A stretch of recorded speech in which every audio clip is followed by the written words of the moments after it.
నియోజకవర్గంలో ప్రజలు ఏదైనా అనారోగ్య సమస్యలు వచ్చి హాస్పిటల్లో డబ్బులు ఖర్చు పెట్టి వైద్యం చేయించుకొని ఆర్థికంగా చితికిపోయి ఇబ్బందులు పడుతున్న వారికి ముఖ్యమంత్రి సహాయ నిధి నుండి ఆదుకుంటున్న ముఖ్యమంత్రి నారా చంద్రబాబు నాయుడికి తిరుపూరి నియోజకవర్గ ప్రజల తరపున పాదాభివందనం చేస్తున్న ఎమ్మెల్యే కొలికపూడి శ్రీనివాసరావు.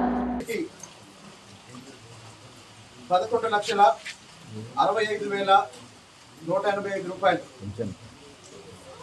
గత 14 నెలలుగా తిరుపూరు నియోజకవర్గం నుంచి 391 మంది లబ్ధిదారులకి 2,47,26,785 రూపాయలు ముఖ్యమంత్రి సహాయ నిధి నుంచి రాష్ట్ర ప్రభుత్వం చెల్లించడం జరిగింది.